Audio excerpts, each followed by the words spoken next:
یہ سوال آیا ہے، کہتے ہیں نماز پڑھانے کے لیے پیسے لینا کہاں سے ثابت ہیں؟ ایک منٹ بھائی چھوڑیے توجہ رکھیں۔ کہتے ہیں نماز پڑھانے کے لیے پیسے کہاں سے ثابت ہیں؟ بھائی نماز پڑھانے کے پیسے نہیں ہوتے، پیسے کا مطلب ہوتا ہے آپ لوگ انتظامیہ آپ اٹھو گے تو پھر فائدہ، دوسری مرتبہ آپ لوگوں کو بٹھا رہا ہوں، آپ میں بات ماننا نہیں ہے۔ نماز پڑھانے کے پیسے نہیں ہوتے، پیسے وقت کے ہوتے ہیں کہ وہ وقت کہیں اور لگاتا، مزدوری کرتا تو تب بھی اس کو پیسے ملتے، تو بہتر ہے ایک بندہ ہماری نماز کا مستقل ذمہ دار ہے۔ ٹھیک ہو گیا؟ صحیح مسلم میں ہے کہ ایسے منافق ہیں وہ جنت میں داخل نہیں ہوں گے۔ ٹھیک ہے، حضور علیہ السلام کی جماعت میں منافقین سے مراد عبداللہ بن ابی منافق مراد ہے، پیغمبر کے صحابہ اس سے نہیں ہیں۔ جو صحابہ کو منافق کہے وہ خود بے ایمان ہے۔ جو رسول اللہ کو حاضر ناظر مانتے ہیں ان کے پیچھے اور مماتی کے پیچھے نماز کا حکم، بابا دارالعلوم دیوبند کا فتویٰ میں بتا چکا ہوں، مماتیت کے پیچھے نماز نہیں ہوتی۔ ٹھیک ہے، یہ اس بندے نے دباؤ سے مانا ہے، ورنہ مماتی نہیں مانتے۔ میں سابقہ مماتی ہوں، میں سید چتروڑی کے ہاتھ پر مماتی ہوا تھا، یہ تو رب نے مولانا نواز شہید رحمہ اللہ کی برکت سے ہمیں دوبارہ اس طرف لایا۔ جی ہاں، ٹھیک ہے نا؟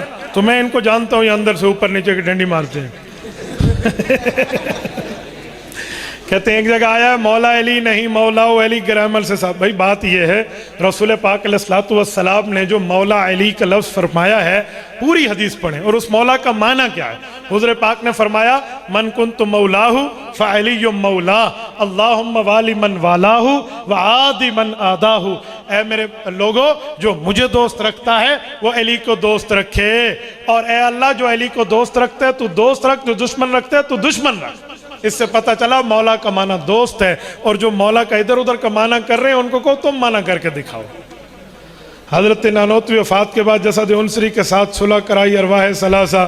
اے خواب کی باتوں کو لے کر تم خواہ مخواہ سے بیٹھے ہوئے ہو، خواب کے مسئلے خواب کے ہیں اور عقیدہ حیات کا مسئلہ قرآن حدیث کا ہے۔ نبی پاک کی قبر کی مٹی عرش سے افضل ہے، المحنت میں قرآن حدیث ثابت کریں۔ جی ہاں سنیں،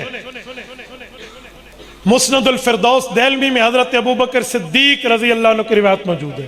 اللہ کے رسول نے فرمایا ما دفن نبی الا حیث یموت وافضل بقاء الارض۔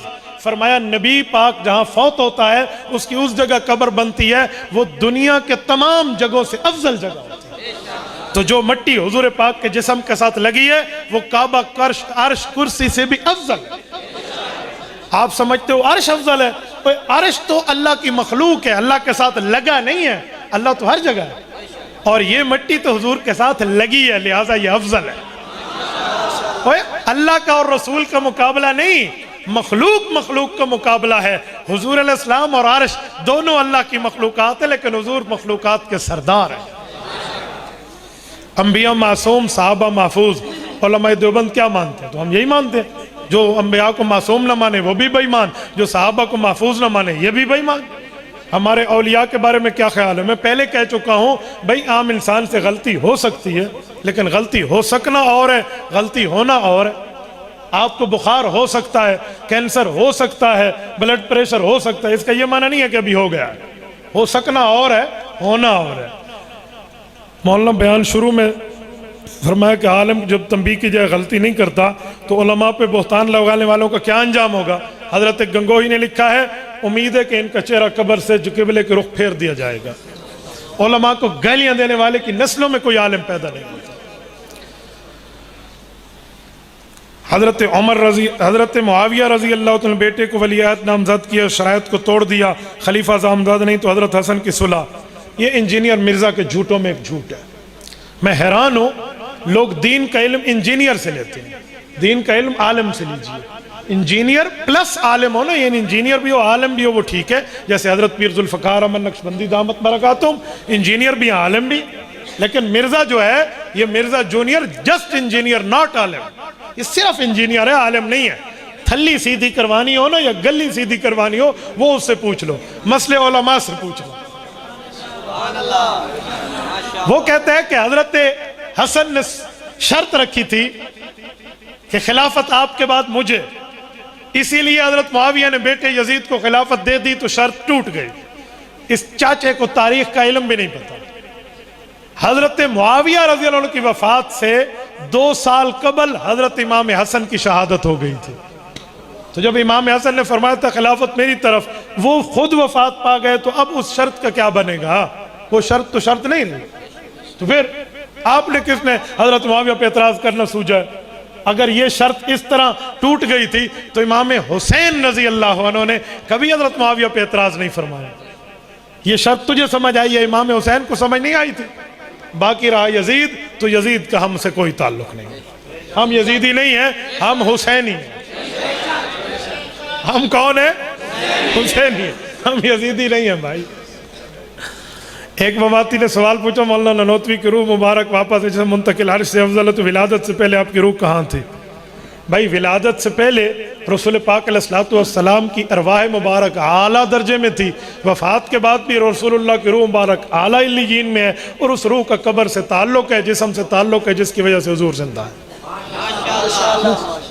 حضرت علامہ شبیر احمد عثمانی رحمہ اللہ نے فتح الملہم میں یہی نظریہ سمجھایا. مفتی صاحب عقیدہ حیات النبی عام سا مسئلہ، جب بات ہوتی ہے لوگ کہتے ہیں سوال قبر میں نہیں ہوگا تو کیا حشر میں ہوگا، تو ہم کیوں مانیں؟ حضرت ابوبکر صدیق کتنے نمبر کے خلیفہ ہیں؟ قبر میں صدیق اکبر کی خلافت کا سوال ہوگا؟ تو پھر خلافت صدیق چھوڑ دے. چھوڑ کے تو دکھاؤ نا، چھوڑ دے. بھائی قبر میں سوال کل 3 ہے، وہاں شادی کا نہیں ہے، تو نے بیوی کیوں رکھی ہوئی ہے پھر؟ زال واسطے تو تے کو 2-3 دفعہ حدیث یاد ہے. ہونے میں نے ابھی بتایا ان کو کہ میں یہ انعام دوں گا گھڑی اگر اس سوال کا جواب دیں. ساتھ میں نے بتایا میرے تیسرے سسر نے سعودیہ سے بھیجی ہے. تو لوگوں نے کہا سبحان اللہ. میں نے کہا تم نے انعام پہ نہیں کہا، کسی اور پہ لفظ پہ کہا. تو بھائی قبر میں سوال کی بات اپنی جگہ، لیکن عقائد اپنی جگہ.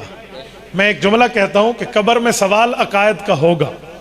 اس میں عقیدہ توحید بھی ہے، عقیدہ رسالت بھی ہے، معیار صحابیت بھی ہے، ختم نبوت بھی ہے، حیات النبی بھی ہے. آپ کہیں گے دلیل؟ تیسرا سوال ہے ما دینک، تیرا دین کیا ہے؟ تو دین میں عقائد بھی ہیں، اعمال بھی ہیں. ٹھیک ہے، اسی لیے ہوگا. چاچے بے فکر رہے. قرآن پاک سے ثابت ہے کہ مائیں غالباً 2 سال دودھ پلائیں. تو 2 سالوں کا مطلب ہے بچوں کے درمیان وقفہ، وقفے کی طرف اشارہ ہے. اللہ کا قانون ہے عورت کا جب حمل ہو جائے تو دودھ بند ہو جاتا ہے، نہیں آتا. تو 2 سال والی بات مکمل نہیں ہوتی. آپ سے صبر نہیں ہوتا، پھر آپ بھی صبر کر لیا. آپ اپنے صبر کے معاملات دیکھیں، باقی آپ نے بات ٹھیک لکھی ہے. مفتی صاحب علماء کرام کالا کپڑا پہننے کو برا کہتے ہیں، اور اس بارے میں آپ کہیں کعبے کا غلاف کالا ہے. بھئی کالا کپڑا محرم الحرام میں مسلمان آدمی کے لیے علماء منع کرتے ہیں. کعبۃ اللہ مسلمان آدمی ہے؟ ہاں سبحان اللہ، کیسا سوال ہے. نمبر 2، کالا کپڑا منع نہیں ہے، لیکن محرم میں تشبہ کی وجہ سے ہم منع کرتے ہیں. عام دنوں میں کالے کپڑے پہننے کی کوئی ممانعت نہیں ہے. کتاب الخراج کے مقدمے میں امام یعقوب ابن ابراہیم قاضی ابو یوسف رحمہ اللہ نے لکھا ہے کہ احناف کے قاضی کالا لباس پہنا کرتے تھے. ہم تو تشبہ کی وجہ سے منع کرتے ہیں کہ تشبیہ نہ ہو جائے. وہ ان دنوں میں منع ہے، ورنہ کالے کا منع نہیں ہے. ہمارے مسلک کے عالم دین جنہوں نے عجیب سامان بنایا ہے، اہل بیت سے محبت ہونا، شیعہ ہوتا تو میں شیعہ ہوتا، تو اس عالم دین کے بارے میں آپ کیا کہتے ہیں؟ یہ جانے اور اس کا خدا جانے. یہ بلا ہمارے گل میں نہ ڈالیں بابا، بات سیدھی. میرے گلے میں نہ ڈالیں. جس کو یہ بننے کا شوق ہے وہ بن جائے، ہمیں اس سے کوئی لینا دینا نہیں ہے. ہم اہل حق کی بات کر رہے ہیں، ان جیسے مولویوں کی بات نہیں کر رہے. جزاکم اللہ تعالی.